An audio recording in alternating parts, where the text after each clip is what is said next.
Mahasiswa Ramadhani Raga dengan NIM 141 2023 0064. Di sini saya akan menjelaskan tentang penyakit malaria. Yang pertama, tujuan kegiatan promosi kesehatan.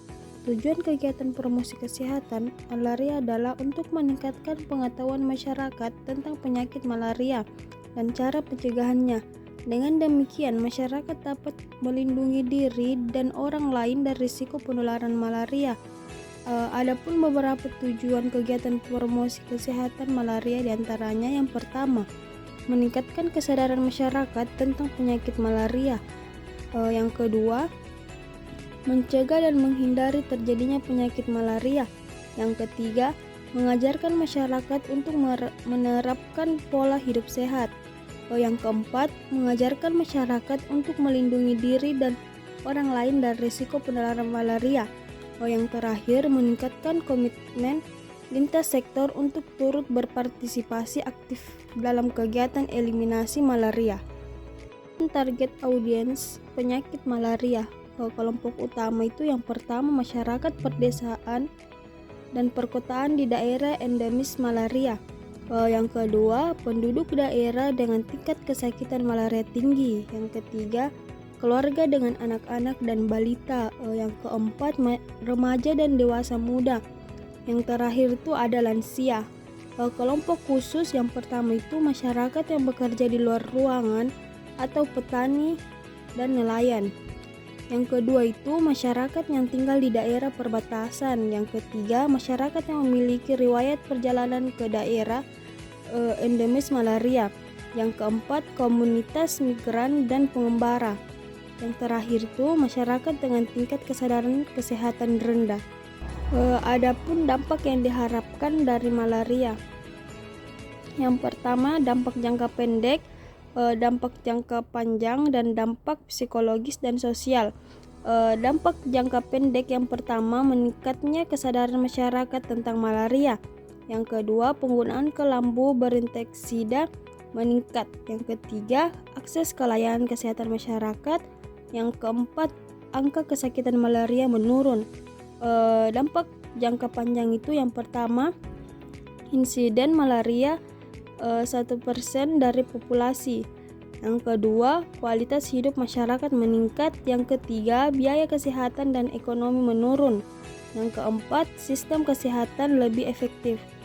Dampak psikologis dan sosial. Yang pertama, kesadaran akan pentingnya kesehatan meningkat. Yang kedua, rasa percaya diri masyarakat meningkat. Yang ketiga, solidaritas dan kerjasama masyarakat meningkat. Adapun gejala penyakit malaria. Gejala penyakit malaria biasanya muncul dalam waktu 7-30 hari setelah digigit nyamuk yang terinfeksi. Berikut adalah gejala yang umum. Gejala awal yang pertama, demam tinggi. Yang kedua, sakit kepala. Yang ketiga, kelelahan. Yang keempat, mual dan muntah. Yang kelima, diare. Yang keenam, nyeri otot dan sendi. Gejala lanjutan. Yang pertama, demam berulang, menggigil, keringat dingin, nyeri perut, batuk, sesak napas, kegagalan ginjal atau pada kasus parah.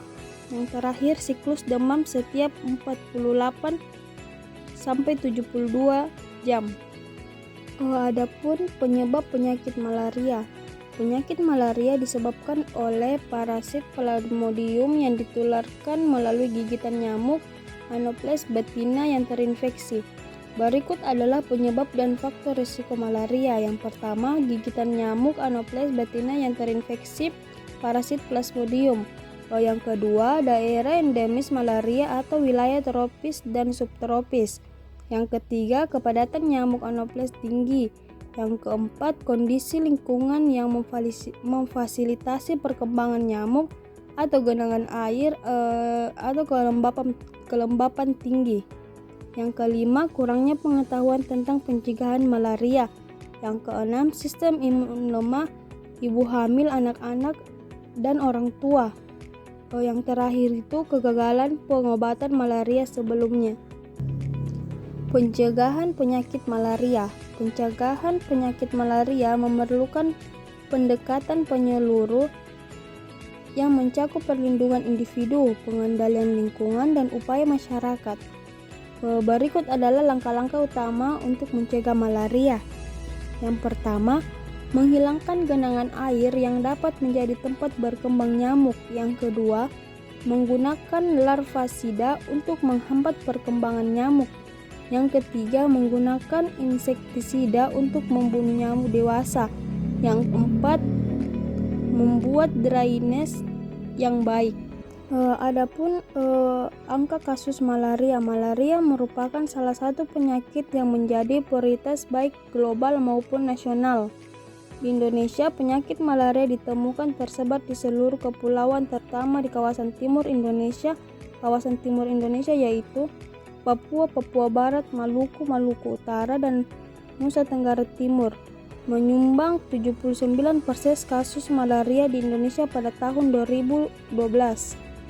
Data secara nasional menunjukkan bahwa angka kasus malaria yang sudah dikonfirmasi per 1000 penduduk atau dikenal dengan annual PRASE mengenai penurunan yaitu 4,68 per 1000 penduduk pada tahun 1990, menurun tajam menjadi 1,96 per 1000 penduduk pada tahun 2010 dan turun melandai 1,75 per 1000 penduduk pada tahun 2011.